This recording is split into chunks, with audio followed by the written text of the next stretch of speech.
Bonjour, bienvenue à S'épanouir avec Laura et Ikigai. Cet épisode est un peu spécial car il ferait partie de deux podcasts différents, celui de Chloé et du mien. Moi c'est Chloé, je suis étudiante en échange à Montréal, je viens de finir ma licence de sociologie et j'ai commencé à enregistrer mes premiers épisodes de podcast. Mon podcast s'appelle Ikigai, ça veut dire en japonais le sens de la vie. Et j'ai décidé de commencer ce projet en faisant une série d'épisodes qui portent sur mon échange à Montréal. Merci Chloé, moi je m'appelle Laura, je viens de Valence, Espagne, et j'étudie la traduction à l'Université de Montréal. On a décidé en fait d'enregistrer ce podcast parce qu'on est toutes les deux motivées par notre échange à Montréal dans le projet créatif, on va vous parler de ça après, et on parlera de nos expériences de l'échange en général qui nous ont changé et qui nous ont développé personnellement. Moi, j'ai voulu faire ce podcast avec toi parce que tu es une des personnes, comme tu avais déjà un podcast en arrivant ici, qui m'a motivée dans mes projets créatifs et du coup forcément par le podcast. C'est trop bien, merci. Parce que le fait que tu avais déjà lancé ton truc sur Spotify, que tu faisais la promotion sur les réseaux sociaux, etc. Moi, je me suis dit, en fait, tu peux le faire. Et puis aussi, tu m'as dit que tu avais commencé avec ton téléphone, etc. Oui. Donc, je me suis dit, j'en suis capable, genre. Si je l'ai fait, tu peux le faire, exactement. Ouais, c'est ça. Mais tu avais une idée de commencer le podcast avant de venir à Montréal. Oui, genre, en vrai, j'ai toujours voulu créer des choses sur Internet ou partager des choses. Oui. Et je postais beaucoup sur Instagram, etc. avant de partir. Et pareil, le fait de venir à Montréal, il y a quand même beaucoup de gens qui sont en échange qui eux aussi aiment bien partager des photos, partager des choses, etc. Donc du coup, le podcast, ça m'a permis de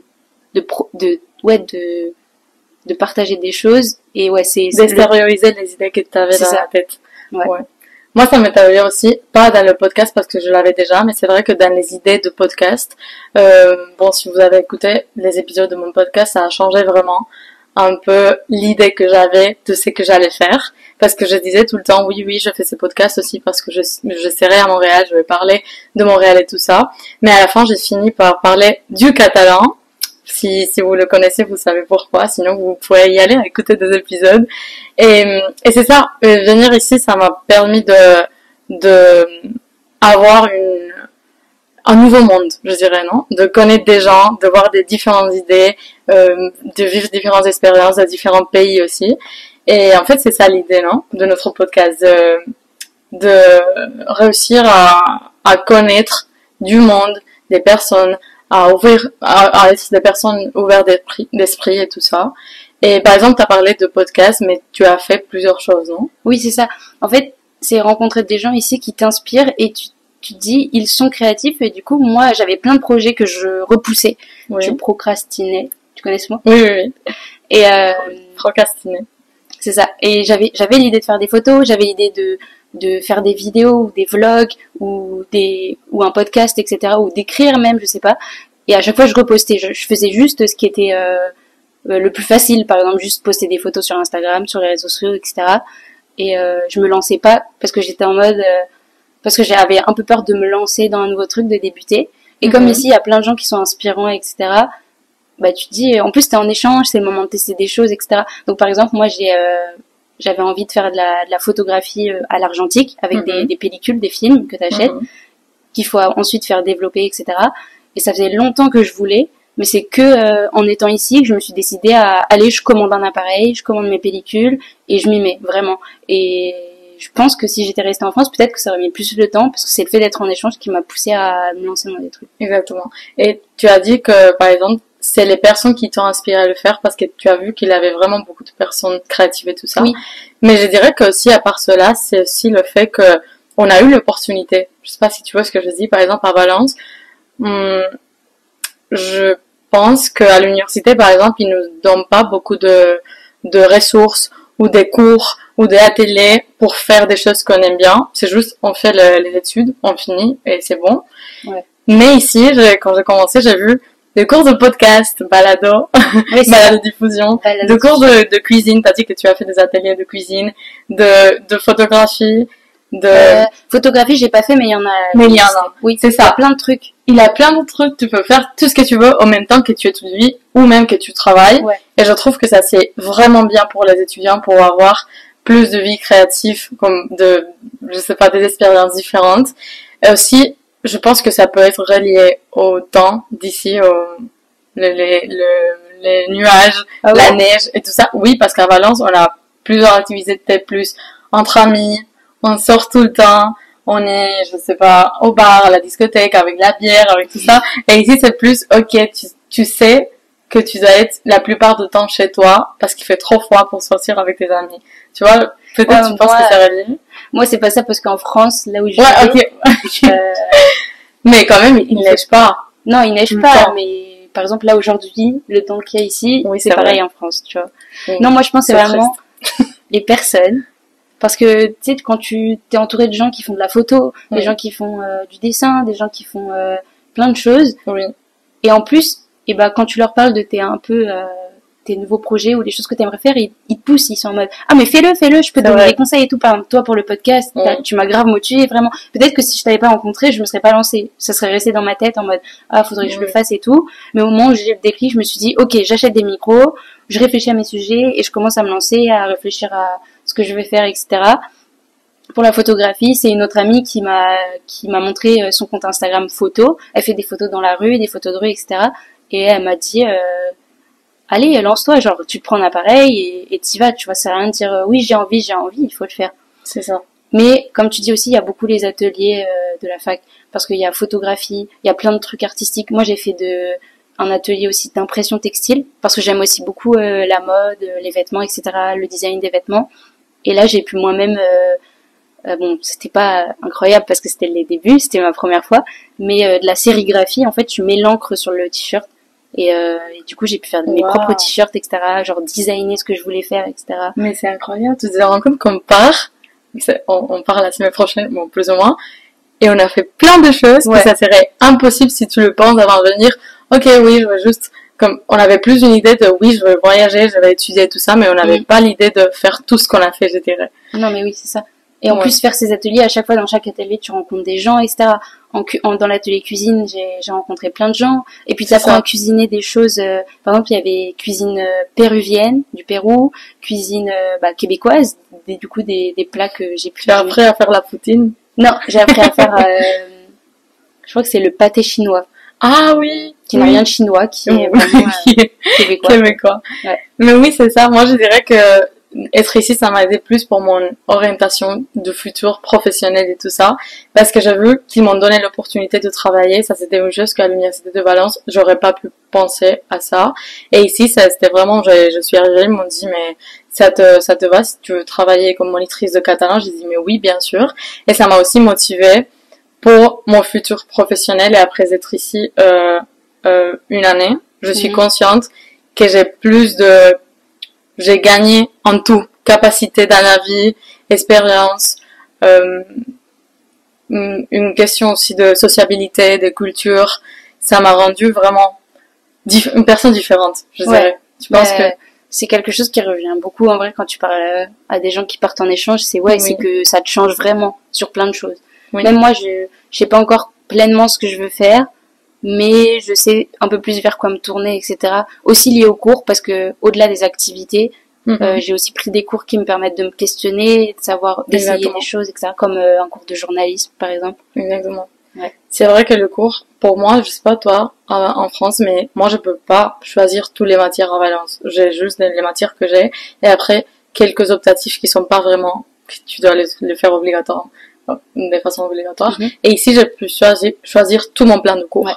Et ça, c'était vraiment incroyable parce que j'ai pu faire un petit dessin que j'aime bien, un peu dessin, j'ai pas tout fait de la traduction. Et ça m'a fait aussi connaître des gens des différentes études, connaître aussi des professeurs des différentes études aussi, des choses aussi qui sont reliées en Espagne, qui m'intéressaient aussi. T'as fait aussi un peu de tout? Ouais, moi je suis en sociologie, mais du coup j'ai pu faire un cours de journalisme, un cours de cinéma, et même dans les cours, j'ai pu vraiment choisir n'importe quel cours qui m'intéressait. J'étais pas obligée de suivre quelque chose d'obligatoire.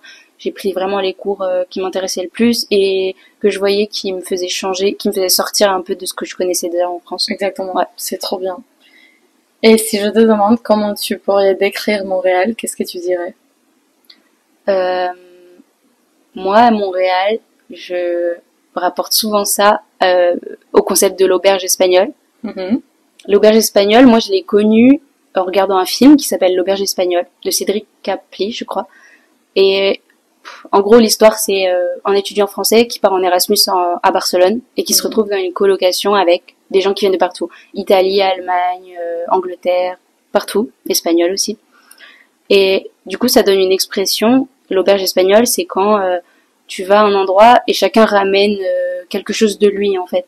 Et Montréal, comme c'est une ville très très cosmopolite, et des gens viennent de partout, en fait, tu rencontres plein de gens qui, à chaque fois, ramènent leur culture, ramènent leur langue, ramènent plein de choses. Et aussi, bah, par exemple, leur âme artistique aussi, leur goût, etc. Et moi, j'ai rencontré tellement de gens qui venaient de partout, de partout dans le monde. Et à chaque discussion que j'avais avec eux, je sens que ça m'a changé, où j'ai appris de nouvelles choses, etc.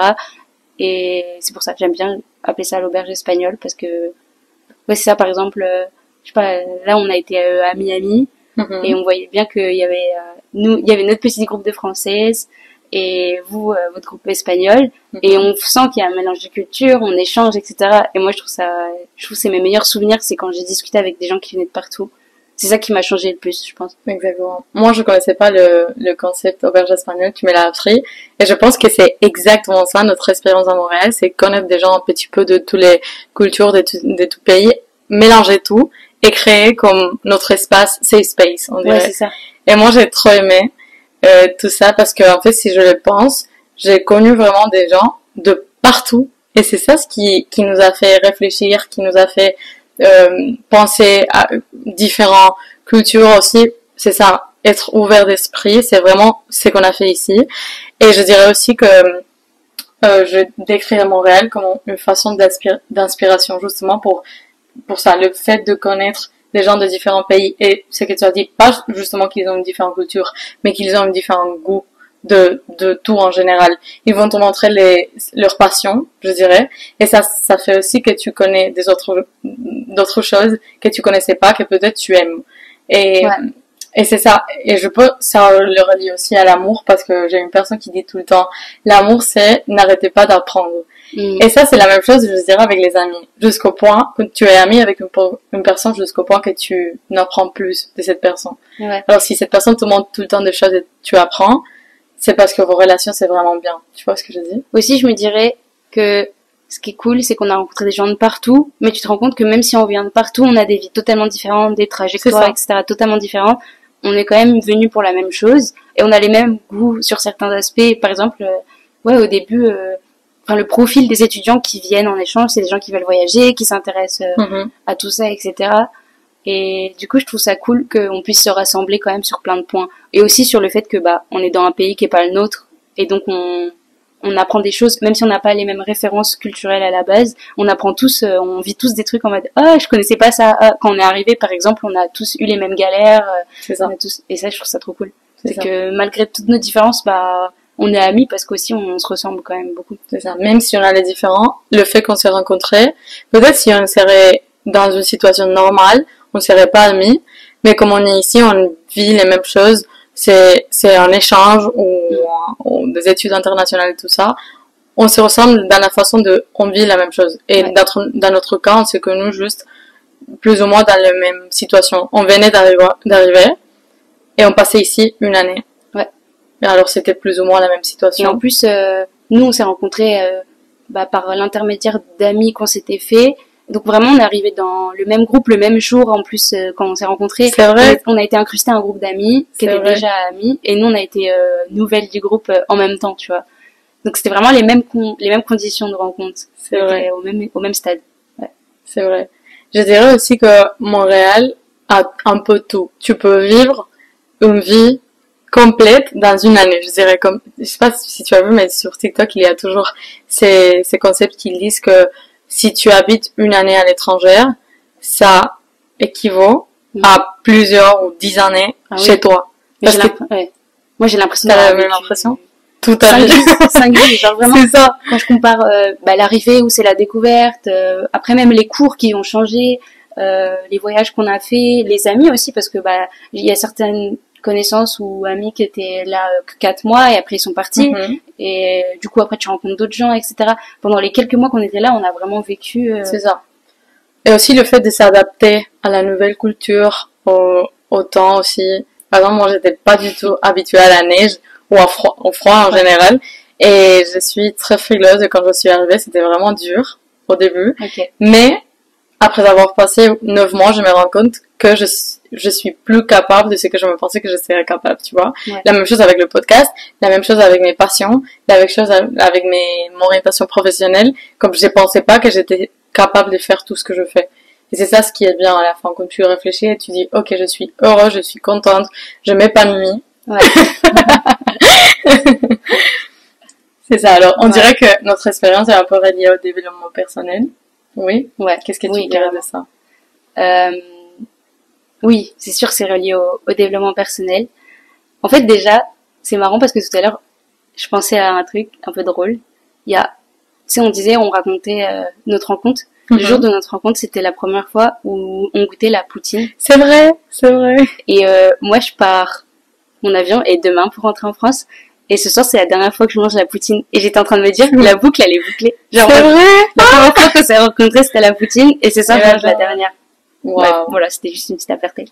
Moi, le développement personnel, je lis pas beaucoup d'ouvrages qui parlent de ça, mais j'en ai 2 qui m'ont marqué. Et l'un d'entre eux, c'est un des plus connus, je pense.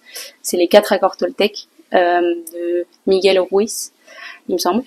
Et en fait, il a écrit un livre où il donne 4 conseils pour se développer. Et surtout, en fait, c'est pas pour se développer, c'est plus pour être plus heureux, en fait. Moins se prendre la tête et accepter à ce qui t'arrive en restant neutre ou en paix avec ça, en fait. Et les 4 accords, la première, c'est que ma parole soit impeccable. En gros, ça veut dire que tu dois pas utiliser ton langage pour dire de mauvaises choses sur les gens ou sur la vie, etc. Genre, rester toujours bien, genre ne pas créer des mauvaises choses avec ce que tu peux dire sur les gens. Le second, c'est ne pas faire de suppositions.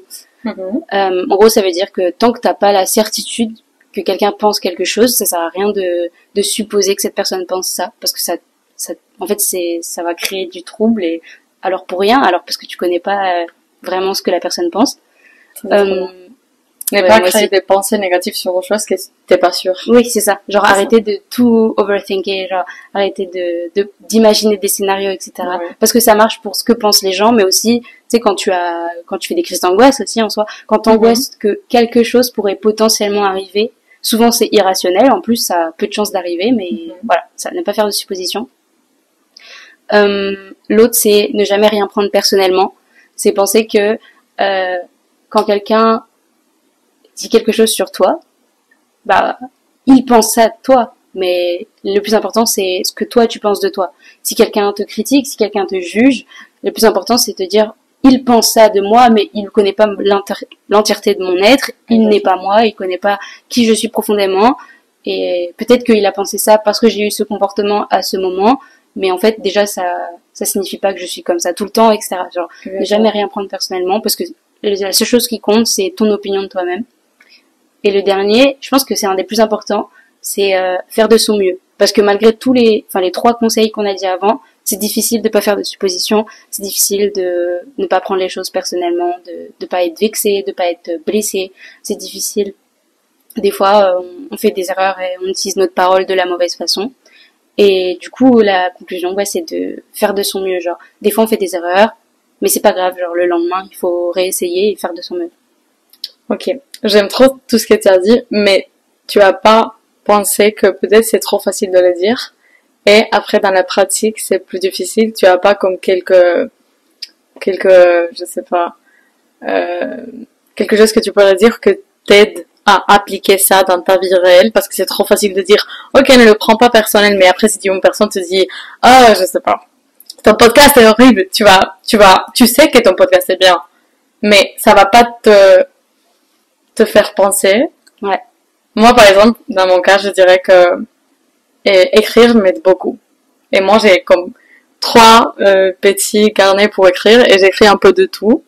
Et dans un de celles-ci, j'écris sur ce que je pourrais faire justement faire de mon mieux. Ce que je pourrais changer pour éviter les situations dans lesquelles justement ça, tu prends une chose trop personnelle ou une personne te dit quelque chose et tu overthink sur ça, mais c'est pas trop, tu vois, tu as pas quelque chose qui... Si. Là, je suis une mauvaise élève parce qu'en ce moment, je trouve pas le temps de le faire.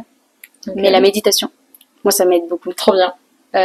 L'idée, en gros, c'est de se focus, de se concentrer sur sa respiration, de sa respiration, de sentir, je sais pas, l'air sur ta peau, ton corps, etc.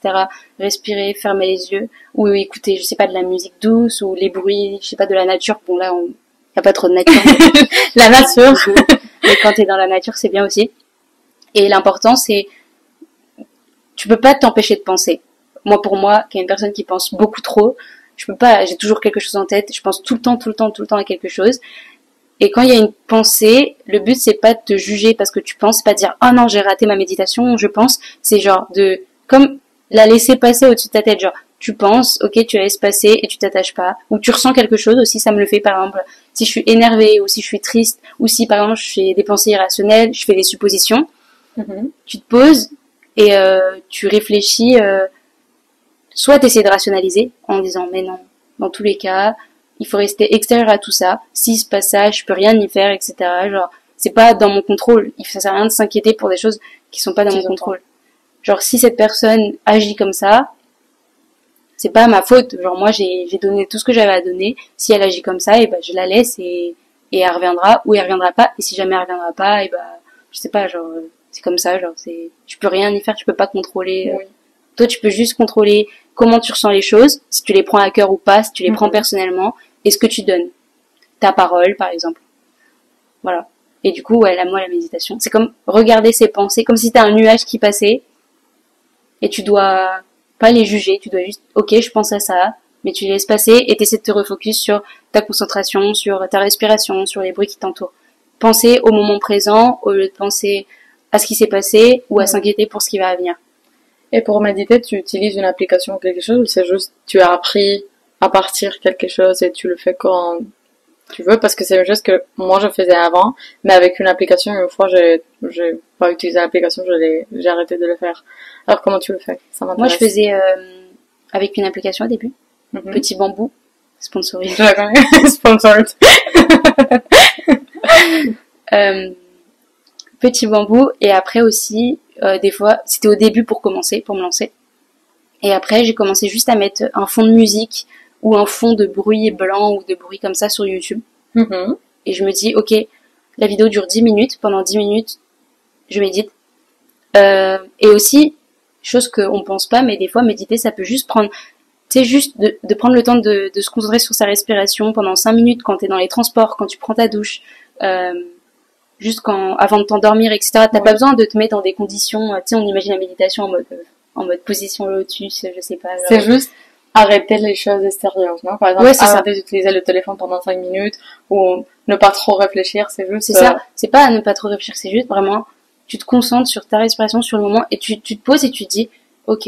Genre par exemple, moi, quand ça va pas, je sais pas, j'ai eu une galère, je sais pas, ou je suis énervée pour quelque chose, et je me dis, ok, là, je suis à Montréal, j'ai fini ma licence, je suis en vacances, tout va bien, ça va bien dans ma vie, ok, ça va bien physiquement, mes proches, tout va bien, etc. Et tu te ressens, tu relativises, et après tu fais plus en profondeur, tu dis, tu respires et tout, et ok, tu te dis, ok, bah ça va en fait, cet événement est extérieur, je peux rien y faire dans tous les cas, c'est arrivé, bon bah, voilà. C'est trop bien.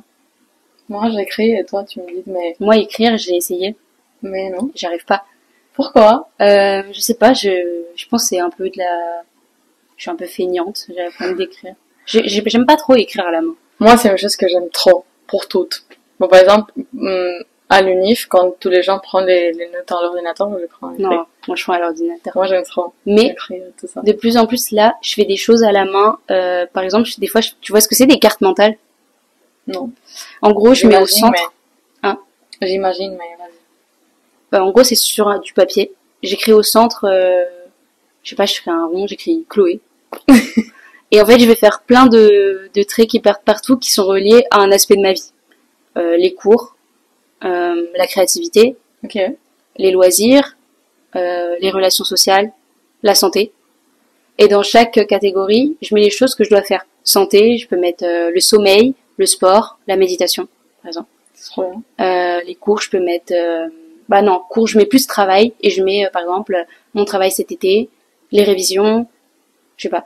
Dans créativité, je mets podcast, photos, je sais pas, d'autres ateliers, cuisiner plus, par exemple. En gros, c'est les objectifs que je me donne et je me dis que pour que je sois pleinement heureuse, il faut que je remplisse tous les objectifs.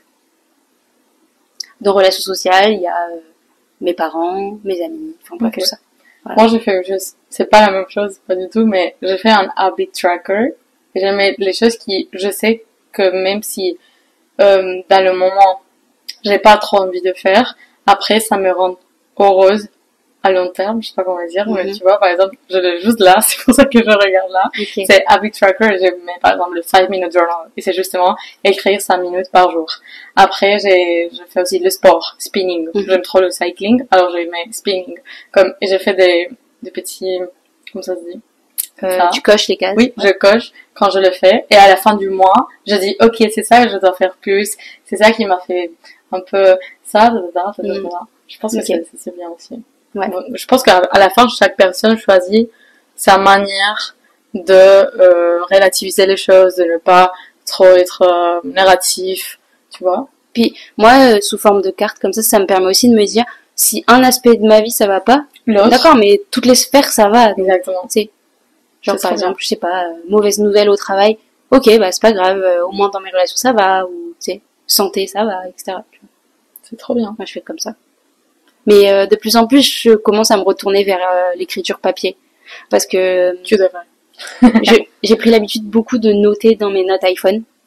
Et là, en fait, je commence à me rendre compte, ça m'énerve. Par exemple, rien que les checklists, les choses que j'ai à faire, to-do list, je les faisais sur mon téléphone. Et maintenant, de plus en plus, je l'écris parce que téléphone, j'aime pas, je préfère faire à l'écrit. Justement, ça, c'est une chose que je fais au téléphone. Ah bah voilà. Et... aussi, j'ai des notes avec des centaines de citations que j'ai de partout. Et en fait, je me dis, j'ouvre jamais mes notes. Je les ai, mais je les ai jamais sous les yeux, etc. Et je crois que j'aimerais avoir un carnet pour tout noter, même des idées, je sais pas. Ou même tu fais comme des papiers, tu les poses oui, aussi, tu les mets dans la chambre. Voilà, je pense que j'en aurais trop. Ça, mais je pense que faire un objet physique, moi j'aime bien en plus tu sais par exemple, jamais je lirais des livres sur une tablette ou quoi. Genre j'aime trop avoir le papier. Et du coup c'est pour ça que je me dis, je pense que je vais écrire un carnet avec toutes mes idées, mes citations. Même ça peut servir pour les podcasts. Par exemple, Ikigai, c'était un mot que j'avais depuis longtemps dans mes notes. Ouais. C'est vrai. Alors je te conseille que tu le fasses pour ton podcast. Ouais, je commence à changer d'avis en vrai. Mais écrire en mode journal, tu peux pas. Non. Je préfère méditer. Et sinon, moi, je fais autre chose, c'est que je parle à voix haute toute seule. Ça m'arrive. C'est bien aussi, ça c'est bien. Parce que, ouais, je pense que je suis trop flemmard pour écrire. Et du coup, des fois, je me pose et je réfléchis. Et je me dis, ok, j'ai fait ça et tout. Non, en vrai, là, ça va aller, ça va bien se passer. J'ai des dialogues avec moi. C'est pour ça que je me suis dit, le podcast, c'est une bonne idée. Oui. En fait, c'est ça. Comme tu as dit avant, j'avais commencé dans le podcast de faire des petits enregistrements dans mon téléphone privé. Et c'est justement parler avec toi-même. Peut-être tu l'écoutes jamais. Moi, ces podcasts, je l'ai là, en téléphone, au cas où. Mais c'est bien le fait de m'entraîner aussi, de mettre comme un titre. Je faisais par exemple, aujourd'hui je vais parler, je me souviens quand je voulais venir à Montréal, mais c'était pas trop sûr que je pouvais. J'ai été stressée tout le temps parce que je voulais vraiment venir et j'étais comme, imagine si je vais pas. Imagine, tu vois. Alors je faisais comme je m'enregistrais, ok Laura, imagine, et je faisais comme le pro et contra, je sais pas dire ça, pros et contras en espagnol. Alors, je parlais avec ma mère, après je mettais dans le titre Montréal, oui ou non, quelque chose comme ça. Et si au futur je veux repasser par cette note ou par cet enregistrement, c'est bien aussi de penser, ah mais la Laura d'avant pensait ça, et maintenant je pense ça. Ça c'est aussi bien pour le podcast. Là, toi tu parlais de faire les pour et les contre de si tu veux aller à Montréal ou si tu es prise à Montréal. Si je serais prise. Comme au cas où j'étais pas prise parce que j'étais trop obsédée, comme je voulais vraiment venir, c'était mon but de la vie, la seule chose que je pensais tout le temps, et c'était comme moi j'ai une seule, c'est que tout le temps que je suis pas trop sûre de comment ça va être, comme si je contrôle pas la situation, je dois toujours me mettre dans la pire situation au cas où ça arrive pour ne pas être trop triste, tu vois. Alors en gros c'est ça ce que je fais. Oui, c'est ça, s'empêcher d'être déçu en pensant au pire. C'est ça. Mais d'un côté, Ça, je sais que c'est mauvaise, mais ça, à moi, ça me fonctionne. ok. Mais d'un côté, ouais, en gros, ça peut t'empêcher d'être triste. Mais si tu t'inquiètes autant pour l'avenir à chaque fois, Ouais, c'est vrai. tu sais, non, mais si t'es trop négatif, mais en vrai, je dis ça, je fais la même chose, hein. Je fais exactement la même chose. Mais si tu t'inquiètes trop pour l'avenir, c'est comme si tu souffrais 2 fois. En fait, c'est ça, ouais. En fait, Oui, mais en tu même vois, temps, c'est pour ça que la méditation dit c'est le moment présent. C'est en gros, tu penses à maintenant. Parce que si tu commences à t'inquiéter pour l'avenir, à te faire des films, tu souffres une fois parce que tu t'inquiètes, tu stresses. Et si ça arrive, tu souffres 2 fois. Alors que si tu t'inquiètes pas, tu souffres qu'une fois à la fin. oui, mais ça, c'était ma manière de ne pas m'inquiéter. Par exemple, je te pose un autre exemple plus facile, je pense. Le jour que je suis allée faire l'examen C1 de français, non, c'était pas le jour que je suis allée. Le jour que je devais recevoir la note du C1 de français et du C1 d'anglais, les deux je le fais, j'ai pris une feuille et j'ai écrit: Laura, ne t'inquiète pas si tu réussis pas. C'est pas la fin du monde. Tu vas être heureuse. À la fin, j'ai réussi. Mais imagine, tu vas être heureuse. C'est comme relativiser tout ça, ce que tu as dit de la note. Tu vas être heureuse, tu vas avoir beaucoup plus de choses. C'est pas nécessaire un titre. Il va pas te faire heureuse en même temps que tu l'as. C'est juste, tu vas être bien et ne t'inquiète pas. Et j'écrivais, ne t'inquiète pas, tu vois. Et ça, c'était une chose justement pour ne pas m'inquiéter. Tu vois ce que je dis? C'est vrai que c'est stressé à l'avance, mais en même temps, c'était me préparer au cas où. Parce que dans ces cas-là, j'ai rentré à Montréal, j'ai réussi les séances, mais imagine que j'aurais pas. J'aurais été préparée. En vrai, il y a un outil psychologique, on va dire, enfin que les psychologues utilisent pour aider les gens qui en ont besoin, en fait. C'est en gros, je crois que ça s'appelle les colonnes de Brett, il me semble.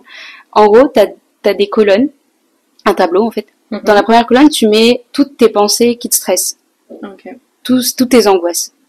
Par exemple, et si je suis pas prise à Montréal? Est-ce que non, j'ai pas le niveau pour être prise à Montréal, je vais jamais être prise. Ok. La deuxième colonne, c'est mettre comment ça te fait ressentir. Est-ce que ça te fait sentir de la peur, de l'angoisse, etc. Et la troisième, on va dire que c'est, je suis plus sûre exactement si c'est ça les colonnes, mais en tout cas, il y a une colonne, tu dis tes peurs, et une colonne où tu souffles et tu te dis rationnellement comment tu peux, genre vraiment gérer, genre. Et tu dis bah non, mais au final, j'ai quand même des bons résultats et je sais que je parle quand même bien français et le taux d'acceptation fait que normalement je vais être prise, et si telle personne a été prise alors qu'elle a ses résultats, je peux être prise, et au pire des cas, si je suis pas prise, c'est pas la fin du monde parce que je peux réessayer plus tard. Voilà. Comme être réaliste. C'est ça, rationnel. Ok. Parce que souvent nos angoisses, nos peurs, elles sont irrationnelles. Oui. C'est avoir peur de choses sur lesquelles soit t'as pas de pouvoir, donc ça sert à rien de s'inquiéter. Tu peux pas choisir si les gens qui vont choisir si tu es prise, ils vont te choisir. T'as tout déposé. Ouais, tu vois, moi par exemple, je stresse pour mes masters en France, j'ai fini ma licence. Et des fois je stresse et après je me dis, dans tous les cas j'aurai la réponse dans 1 mois. Là j'ai tout déposé, je peux plus rien faire. J'ai fait mes dossiers, j'ai travaillé pendant 3 ans pour avoir les meilleures notes, j'ai bien écrit mes lettres de motivation, j'ai tout déposé bien. Pourquoi tu vas être maintenant, ça sert à rien de s'inquiéter. Oui, j'ai hâte de savoir, je suis en mode quand est-ce que je vais avoir mes résultats. Mais quand je commence à me dire et si je suis pas prise, etc., rationnellement je me dis bah tu sais pas et tu peux rien y faire. Genre si ça sert à rien de t'inquiéter, vis le moment présent. Genre là actuellement je suis à Montréal, je suis en train de faire un podcast avec Laura, tout va bien dans ma vie, et ça je m'inquiéterai de ça quand ce sera le jour des résultats, tu vois. Pour l'instant je peux rien faire. C'est complètement vrai. Apprenez de Chloé. Mais ouais, du coup quand il y a des choses, et encore, on va dire que c'est rationnel parce que c'est pour entrer dans une formation. Mais tu sais, des fois, t'as des peurs en mode, tu vas à un date et tu te dis, mais si le date il se passe ça, etc. Et s'il se passe ça, et s'il me trouve pas comme ça, et si je suis pas assez, etc., etc. Et après, tu dis, rationnellement, tu dis, moi je suis comme ça. S'il m'aime pas, c'est son problème. J'ai fait ça et tout, je me sens bien, c'est le plus important. Enfin, tu vois, ce genre de choses. Avoir des pensées rationnelles. Genre, tu te dis, si avec telle personne ça fonctionne pas, c'est que c'était pas la bonne personne. Ça sert à rien de dire de se prendre la tête. Et ça marche pour tout. Alors en gros, on doit méditer On doit écrire, on doit faire un track list, un to-do list, un habit tracker. Et en plus, on doit relativiser et ne pas penser au négatif tout le temps. Rationaliser. C'est trop bien. Rationaliser. J'aime trop ce mot. Rationaliser, ça peut être le titre. C'est vrai. Quelque chose à ajouter? Je suis très heureuse de faire ce podcast. Et vraiment, je te remercie encore parce que, ça m'a vraiment lancé. Enfin, toi et d'autres personnes que j'ai rencontrées. Je pense que si j'avais pas rencontré ces personnes-là, je serais pas la Chloé de là maintenant. Et surtout, je me lancerais pas dans mes projets, en fait. T'es une très bonne professeure. C'est bien que tu me dises ça parce que j'aimerais l'être au futur, alors merci. Professeur de podcast. Et c'est trop bien, moi je suis heureuse de t'avoir inspiré. Ça m'inspire aussi à moi de voir que maintenant ça fait 2 personnes qui ont commencé le podcast. Oui, c'est ça. Alors ça me fait aussi heureuse de voir comme vraiment ça sert à quelque chose, comme aussi de vous avoir inspiré. Je sais pas comment l'expliquer, mais je suis trop contente. Et je sais que ton podcast va être incroyable. Ça, on verra. Pour l'instant, c'est en développement, c'est en chantier. Oui, mais je suis sûre. Je te jure. Mais Montréal, du coup, moi, je rentre demain. Et c'est la fin de 8 mois d'aventure. Et j'en tire que du positif. De toute façon, j'en ai parlé dans d'autres podcasts et j'en parlerai encore. Mais je pense que c'est la meilleure expérience de ma vie. Large. Complètement. Alors, pour finir, en disant que Montréal est la meilleure expérience de notre vie, on a trop appris et si vous, les écouteurs, vous voulez faire un échange, on vous conseille de le faire. Et si vous avez quelque chose en tête que vous n'êtes pas trop sûr, vous avez peur, allez-y. Parce que il faut bloquer les pensées irrationnelles, méditer et faire un podcast. Exactement. Tout ça. Alors, merci. Chloé, ça a été trop bien. Tu as été une de mes meilleures amies de début de Montréal. Alors, ça a été vraiment bien. On a commencé avec la poutine. Toi, tu finis avec la poutine. Et on a fini avec le voyage aussi à Miami qui a été un peu avec comme l'auberge espagnole. On s'est mélangé toutes les différentes cultures de France et de l'Espagne et ça a été trop bien. J'ai jamais autant fait de mélange d'espagnol, de français, d'anglais. Mais merci de m'avoir inspiré pour du coup tous mes projets. Et merci pour ce podcast. C'était super cool. Merci. Et merci aussi aux personnes qui nous écoutent. Vous savez que, le podcast de Chloé est un processus. Mais si vous voulez me suivre dans les réseaux sociaux, je m'appelle S'épanouir avec Laura à Twitter, TikTok, Instagram, en fait, tous. Et vous devez écouter tous les épisodes. Si vous voulez, vous pouvez écouter tous les épisodes de S'épanouir avec Laura et les futurs épisodes de Ikigai de Chloé. Alors c'est ça. Merci beaucoup. Merci. Merci, au revoir. Au revoir.